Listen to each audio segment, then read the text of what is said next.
Remue ménage. Remue ménage.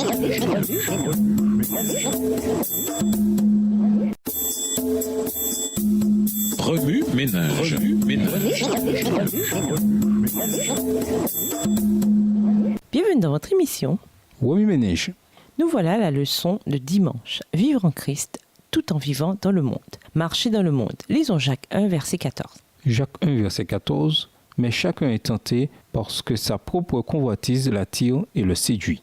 La terre n'est pas notre demeure définitive. Tandis que nous attendons impatiemment le retour du Seigneur, celui-ci nous a laissé des instructions sur la manière de vivre. C'est pourquoi, tenez-vous prêts à agir, gardez votre esprit en éveil, mettez toute votre espérance dans le don qui vous sera accordé quand Jésus-Christ apparaîtra. Obéissez à Dieu et ne vous conformez pas aux désirs que vous aviez autrefois, quand vous étiez encore ignorant, mais soyez saints dans toute votre conduite, tout comme Dieu qui vous a appelé est saint. En effet, l'Écriture déclare « Soyez saints car je suis saint ».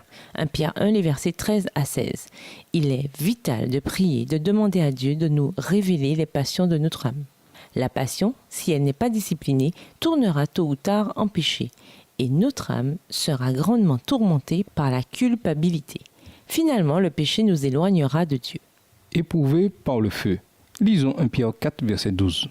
1 Pierre 4, le verset 12. « Bien-aimés, ne soyez pas surpris de la fournaise qui sévit parmi vous pour vous éprouver, comme s'il vous arrivait quelque chose d'étrange. » La foi des enfants de Dieu n'est pas éprouvée par des pierres ou des bâtons, mais par le feu. 1 Pierre 4, verset 12. Le feu, par définition biblique, est connu pour sa capacité d'épurer. Ésaïe 48, verset 10. Dieu va permettre à l'ennemi d'éprouver notre foi dans les circonstances les plus complexes. La foi sans les œuvres est morte. Par contre, la foi avec les œuvres manifeste notre soumission au Christ. Nous sommes éprouvés par le feu parce que nous sommes un peuple particulier, une génération choisie, un sacerdoce royal, parce que tout en étant dans le monde, nous ne sommes pas du monde. Dieu nous fournira toujours les outils spirituels dont nous avons besoin pour marcher à travers le feu. Et dans la plupart des cas, il se révélera lui-même en tant que feu dévorant. Hébreux 12, verset 29. Comment devons-nous continuer à marcher à travers le feu jour après jour sans nous brûler? Tu ne seras ni stérile ni infructueux. Lisons 2 Pierre 1, les versets 5 à 9. 2 Pierre 1, versets 5 à 9. À cause de cela même, faites tous vos efforts pour joindre à votre foi la vertu, à la vertu la connaissance, à la connaissance la maîtrise de soi, à la maîtrise de soi la persévérance, à la persévérance la piété, à la piété la fraternité, à la fraternité l'amour. En effet, si ces choses existent en vous et s'y multiplient, elles ne vous laisseront pas sans activité ni sans fruit pour la connaissance de notre Seigneur Jésus-Christ. Mais celui qui ne les possède pas est un aveugle et il a les yeux fermés. Il a mis en oubli la purification de ses anciens péchés.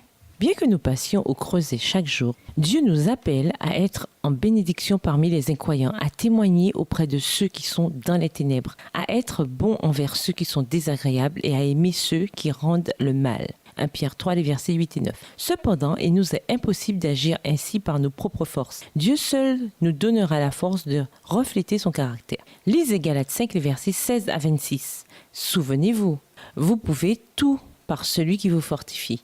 Philippiens 4, le verset 13. L'événement principal. Lisons 2 Pierre 3, les versets 10 à 15. 2 Pierre 3, les versets 10 à 15. Le jour du Seigneur viendra comme un voleur. En ce jour-là, les cieux passeront avec fracas. Les éléments embrasés se dissoudront et la terre avec les œuvres qu'elle renferme sera consumée. Puisque tout cela est en voie de dissolution, combien votre conduite et votre piété doivent être saintes. Attendez et hâtez l'avènement du jour de Dieu, où les cieux enflammés se dissoudront et où les éléments embrasés se fondront. Mais nous attendons, selon sa promesse, des nouveaux cieux et une nouvelle terre où la justice habitera. C'est pourquoi, bien-aimés, dans cette attente, efforcez-vous d'être trouvés par lui sans tache et sans défaut dans la paix. Considérez que la patience de notre Seigneur est votre salut, comme notre bien-aimé frère Paul vous l'a aussi écrit selon la sagesse qui lui a été donnée. Sur la terre, nous avons pour principal objectif de marcher vers le ciel et de l'atteindre. Dans l'attente du retour de Jésus, nous devons refléter le caractère de Dieu devant toute personne que nous rencontrons. Oui, c'est difficile. Et oui, il y aura des moments où la chair prendra le dessus sur l'esprit. Mais ne nous décourageons pas. Le Christ nous aime en dépit de nos faiblesses de caractère. Bientôt il reviendra et nous emmènera à la maison. 2 Pierre 3, les versets 10 à 15. Remue-ménage, nommez des choses qui nous font oublier que la terre n'est pas notre demeure définitive. Qu'est-ce qui vous encourage à hâter le jour du Seigneur? Au revoir. Et à demain si Dieu veut. Remue ménage. Remue ménage.